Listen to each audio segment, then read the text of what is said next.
Bumalik ang bilyonaryo ng gabi na nahuli ang katulong na pinoprotektahan ang anak niya. Ang ginawa niya pagkatapos, nagpagulat sa lahat. Natuklasan ng isang bilyonaryo na pinoprotektahan ng katulong ang anak niya mula mismo sa asawa niya. Sumisigaw ang asawa. Ayaw umatras ng katulong. Anong sikreto ang nagpahinto sa perpektong ina hanggang sa ganito? At bakit ang katulong lang ang makakapagligtas sa batang ito? Bago tayo mag-deep dive, comment muna kayo kung anong oras na dyan at saan kayo nanonood. Tara na, simulan natin. Si Marcos Delgado, 32 anyos, nag-ipon ng yaman sa cryptocurrency, sumakay sa tamang timing at nag-withdraw bago bumagsak. Ang Mediterranean-style estate niya na puno ng pink na bougainvillea ang pinakamahalagang simbolo ng tagumpay niya. Ang asawa niyang si Elena, 28 anyos, dating Instagram influencer na umabot ng 2 million followers bago sila nagpakasal. Maganda, sikat, at lalong obsessed sa pag-maintain ng image at mga brand partnerships na malaki ang kinikita. Ang anak nilang si Lucas, 9 anyos, 3 buwan nang naka-wheelchair, hindi dahil sa sakit o aksidente, kundi dahil sa corrective spinal surgery na dapat nakakalakad na siya sa loob ng ilang linggo. Pero tumanggi si Lucas sa physical therapy. Sumisigaw kapag dumating ang therapist. Sabi niya hindi kaya ang sakit. Sabi ng doktor, psychological daw. Sabi ni Elena, ilang daw si Lucas. Si Marcos, hindi alam kung sino ang paniniwalaan. Si Grace Martinez, 33 anyos, 2 buwan pa lang nahar. Itim na babae na may magandang credentials, dating physical therapist para sa mga bata, malinis na background. Laging naka-blue at white uniform na may quiet professionalism, at laging suot ang yellow rubber gloves, handa tumulong. Pero may kakaiba sa kanya, parang laging watchful, parang may inaabangan. Nasa Dubai si Marcos para sa real estate deal. Nag-text siya kay Elena na Huwebes siya uwi, pero natapos maaga ang meeting kaya Martes pa lang, sumakay na siya ng flight. Hindi niya sinabi na maaga siyang babalik. May instinct siya na wag mag-announce. Nang tahimik siyang pumasok sa side gate ng hapong yun, narinig niya ang boses ni Elena, matinis at desperate, umalis ka na. Ito ay sa pagitan ko at ng anak ko. Tumakbo si Marcos at natigilan sa nakita. Si Elena, naka-designer floral dress, nakatayo 15 feet mula sa wheelchair ni Lucas, hawak ang mabigat na ceramic garden statue. Pero hindi siya nagbabanta, takot na takot siya, frantic. Basang-basa ng luha ang mukha niya na may tumatakbo na maskara. Sa gitna nila si Grace, nakabuka ang braso sa blue at white uniform, yellow gloves pa rin. Matigas ang mukha niya sa determination. Res Delgado, hindi ko po kayo papalapitin sa kanya, matatag na sabi ni Grace. Hindi hanggat hindi kayo kumakalma. Hindi hanggat hindi natin pinag-uusapan ang totoong nangyayari dito.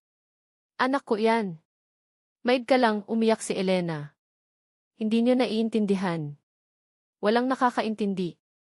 Kailangan ko gawin to para sa kanya, para sa atin. Si Lucas sa wheelchair, maputla at takot na takot, basang pawis ang light shirt niya. Dad, bulong niya nang makita si Marcos. Ano bang nangyayari rito? Sigaw ni Marcos habang lumalakad palapit. Humiling si Elena sa kanya, at nakita niya sa mata nito ang bagay na hindi pa niya nakita, puro desperation, halos kabaliwan na. Marcos, salamat sa Diyos. Sabihin mo sa kanya umalis. Kailangan ko makalapit kay Lucas. Bakit may hawak kang statue, Elena? Hindi ko naman balak, kailangan ko lang siyang pakinggan. Tiningnan niya ang kamay niya na parang ayon lang napansin ang hawak. Hindi gumalaw si Grace. F. Delgado, pagkatiwalaan niyo po ako. Dalhin niyo po sa loob ang asawa niyo. Ako na po bahala kay Lucas. Pagkatapos, kailangan nating mag-usap lahat tungkol sa nangyayari sa bahay na to. Sinusubukan niyang ibaling kalaban sa akin, sigaw ni Elena. Marcos, please. Pinapakain niya sa'yo na masama akong ina. Hindi ko po sinabi kahit ano laban sa inyo kay F. Delgado, kalmadong sabi ni Grace. Pero alam nating dalawa kung ano ang nakita ko noong nakaraang linggo.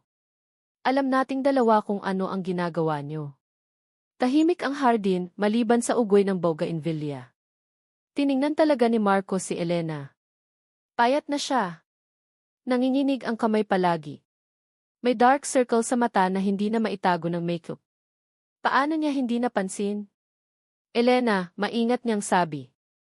Ibaba mo yung statue at sumama ka sa akin sa loob. Hindi ko kaya. Kung hindi ko to aayusin, kung hindi makalakad si Lucas, nabasag ang boses niya. Mawawala lahat. Lahat. Ano ang mawawala? Mga sponsor ko brand deals followers, sunod-sunod. Gusto nila perfect family content. Gusto nila miracle recovery posts. Pero ayaw ni Lucas mag-therapy. Ayaw niya mag-cooperate. Kung hindi siya makalakad, tapos na ako. Depende sa engagement, sa story, sa narrative. Naguguluhan si Marcos. Elena, hindi natin kailangan ng sponsor money. Sobra na ang meron ako. Hindi tungkol sa pera, sigaw niya. Tungkol sa akin. Sa identity ko. Sa worth ko. Bago ako naging asawa mo, may 2 million followers ako. May mga brand na nagmamakaawa. Ngayon, crypto wife lang ako. Maliban kung may sarili akong success. Yung deals na $50,000 kada buwan, sa akin yon. Patunay na relevant pa rin ako. Pero gusto nila inspirational content. Gusto nila makita si Lucas na nakalakad. Gusto nila yung miracle. Pinuto ni Grace, kaya pinipilit niyo si Lucas na magkunwaring hindi pa siya makakalakad. Pinapahiyaw niyo siya sa sessions, tinuturuan na mag-overact sa sakit, lahat para ma-extend ang recovery story at mas maraming engagement. Nalungkot ang mukha ni Elena. Hindi ganun. Nakita ko po ang coaching sessions, mahinang sabi ni Grace. May recordings po ako. Si Lucas na gustong subukan maglakad, tapos sinabi niyo, wag muna, baby. Kailangan pa natin ng sympathy posts. Sinabi niyo sa kanya mali ang doktor, kailangan maghintay pa. Pinapainom niyo extra pain meds para manatiling groggy at dependent.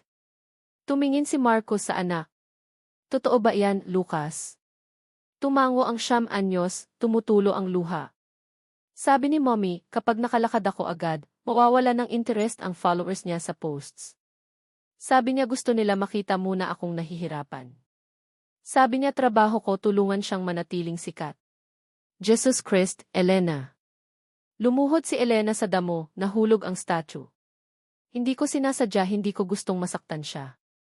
Kailangan ko lang ng kaunting oras pa, ilang buwan pa ng content. Pwedeng mapunta sa impyerno yung brand deals mo, malamig na sabi ni Marcos. Tiningnan niya si Grace. Paano mo nalaman? Licensed physical therapist po ako. 10 taon na sa pediatric post-surgical patients. Hindi po tugma ang recovery timeline ni Lucas sa physical niya. Kaya nag-obserba po ako at nakita ko ang coaching ni Mrs. Delgado. Bakit hindi agad sinabi sa akin? Kasi kailangan ko ng proof. Kasi magaling ang mga inang ganito magpa-victim sa katulad ko. Kung walang ebidensya, tatanggalin niyo po ako at mawawala ng advocate si Lucas. Tama siya. Ipagtatanggol niya si Elena noon. Ipakita mo ang recordings. Sa susunod na 1-0 minuto, pinanood ni Marcos ang videos, isang beses pa, ang asawa niya na nagko-coach sa anak na sumigaw sa therapy, binibigyan ng toys para tumanggi maglakad. Sinasabing depende sa kanya ang career niya kung mananatili sa wheelchair ng konti pa. Nagdilim ang paningin niya sa sakit. Elena, sabi niya sa wakas. Pumasok ka. Mag-empake. Aalis ka ngayong gabi. Marcos, please Ginamit mo ang anak natin para sa social media likes. Medically abused mo siya. Tapos ka na. Tiningnan ni Elena si Grace nang may galit. Kasalanan mo to, sinira mo lahat. Hindi, mahinang sabi ni Grace. Iniligtas ko ang anak nyo. May difference yon. Habang paika-ika si Elena papasok, lumuhod si Marcos sa wheelchair ni Lucas. Kaya mo bang tumayo talaga, buddy? Hindi ko alam, matagal na kasi. Kalimutan mo na sinabi ni Mommy. Lumuhod din si Grace. Totoo po, kaya na siyang tumayo 2 buwan na ang nakaraan. Pero real ang takot niya dahil sa ginawa ng nanay niya. Kailangan niya ng totoong therapy, hindi para sa show. At kailangan ng oras. Matutulungan mo ba siya? Opo, kung papayagan niyo at pagkakatiwalaan niyo ako.